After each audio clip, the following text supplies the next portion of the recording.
Hello everyone and welcome to this week's episode of More Than the Score presented by the Telegraph Herald. I am your host, Tim O'Neill, filling in for Steve Ortman. Alongside me we got Brenden West. Brenden, welcome back. Been a while. How are you doing? Pretty good. It's a state track season and we're just getting ready to roll down to Des Moines, and it's going to be a pretty busy week for me here going Thursday through Saturday, so we've got a lot of competitors heading down there.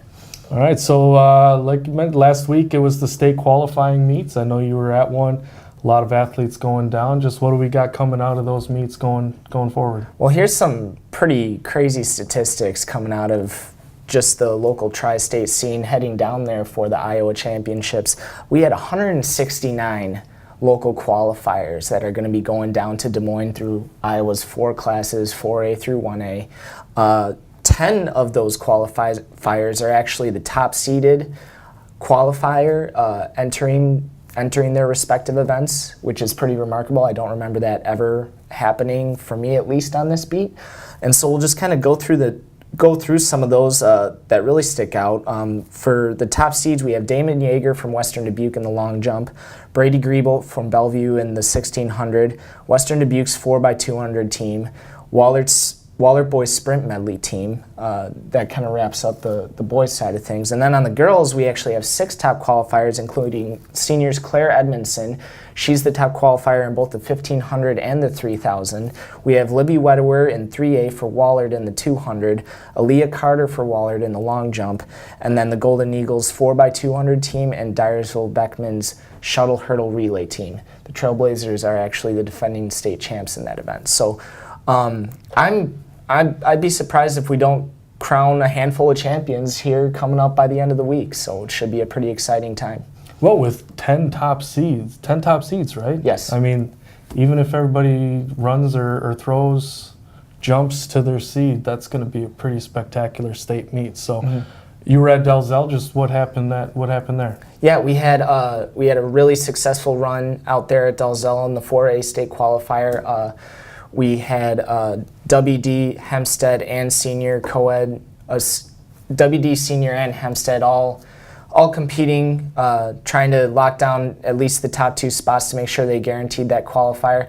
And I was actually, it kind of goes without mentioning, maybe David Holsinger didn't secure a top seed entering the state meet, but he definitely had a fantastic day. He was a 3-time individual champion in the 1600, 3200, and the 800 coming out of Dalzell. So he's going to be well represented down there in Des Moines. I was actually able to catch up with David after his final run on Friday night, and he had a few things to say about that spectacular night. How are you feeling about your day overall so far? I know you got a couple other events left, but... Yeah, I got the mile left. I'm feeling pretty good. I think I set myself up good to get in the fast heat at state.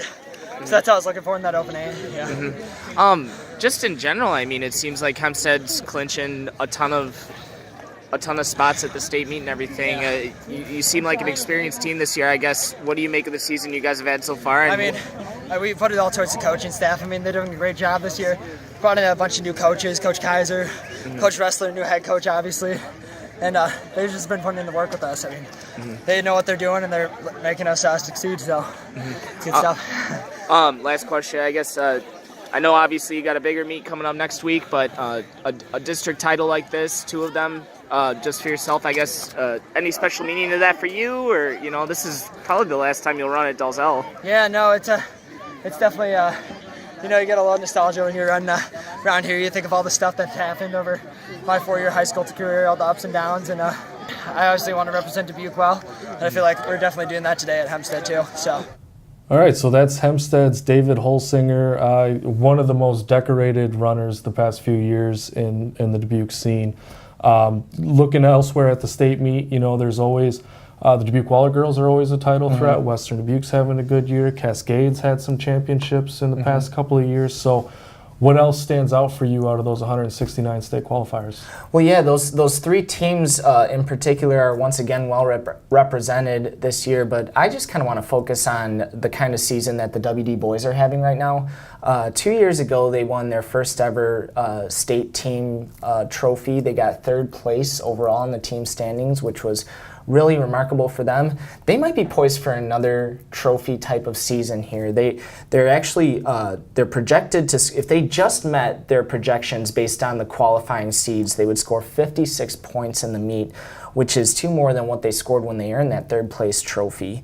They qualified in 18 of 19 events, which it's been unheard of since I've started covering this beat locally. So we're really looking forward to a couple things. I already mentioned Damon Yeager as the top seed in the boys long jump, and then obviously the WD 4x2 team. They have 20 qualifiers overall. So I guess I don't necessarily expect big things, but I'm certainly looking forward to them because this is definitely shaping up to be a special kind of season for WD. And I know in talking to Coach Tom Jasper and everything that these guys are extremely motivated to bring some pride home back to Epworth. Well, you look at some of the names of these guys on the team. I covered the Western Dubuque football team that went to the state championship, and there's a lot of the same names there. You got, Sam Goodman, Zach Butcher, Drake George, Will Birds, Jason Simon Wrestler. I could go on, and I'm forgetting some. Justin Kleesner, a bunch. Colin Hogan. You just go on and on of all these guys who have made impacts in other sports, and they're just continuing it on. And a lot of these guys are going to do the same thing in baseball. I know WD expects to have really good baseball years, so this is a nice little springboard for them going into the summer season. Yes, absolutely. Dubuque County is well represented down there in Des Moines, and we'll be back next week certainly to recap what I'm expecting to be quite a handful of champions. So looking forward to it. Drake Stadium, the state meet, always a good time. Well, that'll do it for this week's episode. State track is here. Playoffs are coming up for the other spring sports. We got softball already underway in Illinois, coming up in Wisconsin. The soccer playoffs are soon to get underway. So it's starting to get busy. We'll get into the summer baseball and softball season and have a little fun. So that'll do it for us this week. For Brenden West, I'm Tim O'Neill. Thanks for joining us. We'll see you next week.